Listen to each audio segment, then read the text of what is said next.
Would you mind telling me a little bit about yourself for YouTube? I'm a fat old pink Tinley that loves bearded dragons. How's that? What you want to know? Tell me how you started, what you specialize in, where you're located, that kind of stuff. Okay, I can do that. My name is Lynn, and I have Carolina Designer Dragons and Carolina Custom Cages. I started because I used to do fish, and a friend of mine moved, and she said, "Hey, come get these empty tanks," because she couldn't move her fish with her. Then I decided I don't want fish, so I thought a terrarium. And originally I thought a frog or a toad or something, but then I found the bearded dragons on the internet, and the more I read, the more I liked it. So I got my first one. Her name was Sheba, and I fell in love with her. They're like scaled puppy dogs. They cock their head when you talk to them. I mean, they're just cool. And so by the end of a month, I had 10. And at first, I just collected. But I ordered a pretty little red one off a breeder in the internet, which she's no longer around. And it came in, and its arms were just everywhere. So I rushed it to a vet, Dr. Griffin. He's in Kannapolis, North Carolina. I'm from Charlotte. And we did tons of testing, and 2 months later, we had to euthanize her, just quality of life. And broke my heart. And so I told him I'm gonna breed some, not a lot, but if that had been my first dragon, I mean, I was heartbroken because I had to carry it everywhere with me because she couldn't stay upright. I had to fed her, and I got very attached. But I knew that it wasn't the life for her to live to constantly, be handled that way. So the next year, I started breeding, and I don't breed a lot. I breed a select few of my adults, and mostly reds and oranges. And now I live half the year in Thailand, and I work with several breeders over there and bring back some of what they breed too. So I just want people to have a happy, healthy pet experience. Is a bearded dragon something you'd recommend for a beginner? Oh gosh, yes. Their setup is not the cheapest because they have to have UV and heat, both, and they have to be fed every day. Not like a snake that you just feed once a week. But they're very personable. They're very hardy. They're great with kids. My grandchildren have carried them around since before they could walk. They're very amiable. They were not skittish or runny. Say, "We'll love on you." Kisses for Mama. Yeah. Say, "We'll love on you." Yeah. And even as they get bigger. Say, "We just hang out with you." Say, "Yeah. We'll snuggle." You wanna snuggle with the camera? Say, "I just hang here, Mama." Yeah. So they're just they're real docile. So they're good for kids, especially kids that have allergies, because there's nothing to be allergic to. They're hyperallergenic. Yeah, because they don't have fluff or dander or anything like that. And they're good for children with disabilities. A lot of children with autism, they try to get them dogs or cats, and they freak out when they stem or they shake. Dragons, they just hold on and smile. So it's pretty cool that they tend to know that they're needed somehow. So yeah.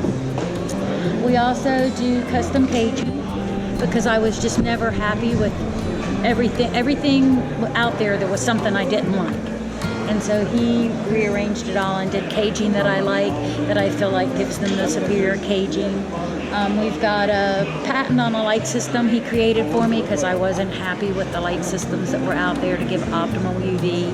And as long as you're giving the right care to a dragon, 7 to 15 years is the lifespan on them. Now I know one That's actually pretty long for a lizard. Yeah, I know one that lived to 17 and one to 19.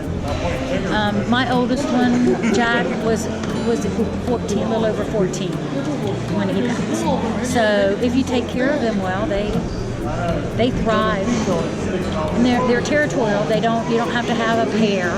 They just, they like their own space. So all my adults have their own houses. But can you keep like two females together? People or? will tell you that, and I used to years ago. I had two sisters together. They hatched together. They grew up together. I bred one, and I didn't breed the other, and they call it gravid, not pregnant, for a lizard. And so they do the same for snakes. Yeah. So Sissy got gravid, and the other sis went up to just do like they always did, hang together. And Miss Gravid got an attitude and spun around and bit into her sister's tail and made a mess. And they were over 2 years old at that point. They lived together. So sometimes, even if they're sisters, in the wild they don't live together in groups. They're all separate. So I keep mine separate because they seem to be happier that way. Okay.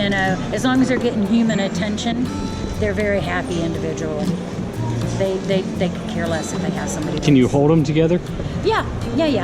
Now, you got to be careful. If you have a male and a female, you want to be careful because the male may try to jump and then you end up with babies. Yeah. But I put my females out on the couch with me. If they're hanging with me, they're cool together. But if I left them both in the same house, one would get angry because she'd want to be the diva and they'd stomp around. And there's too much a chance that one could hurt them. Okay. In my personal opinion.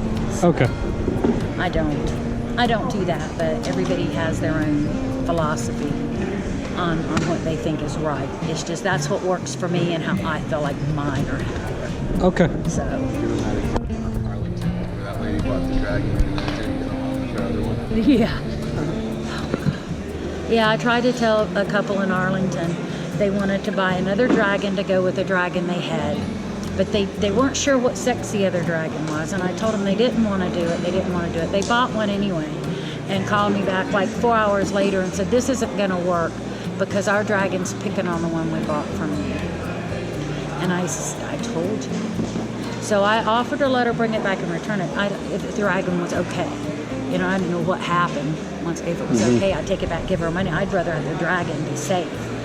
And or she needed to get another house. And then I never heard from her, so I assumed she got another house. Yeah. But people just don't realize, and they don't realize that dragons aren't like dogs. When a dragon breeds, the female retains the sperm. So she can have 1 to 7 clutches off of just one breeding. And average clutches are, 22 to 28 to 32 eggs. So I had a couple in Louisiana that bought a pair because they just were going to have one little clutch and give dragons to their grandkids for Christmas. And I tried to explain to them it didn't work that way. And they, oh no, it's going to be fine. And I got a panicked phone call a year and a half later saying, please help me. Nessie just laid her 7th clutch. 28 to 32 eggs to a clutch. I have tubs of dragons everywhere, lights everywhere. My wife's going to kick me out of the house. Please help.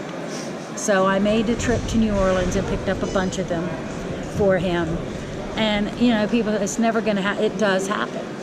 So, that's why you don't want to house male and females together.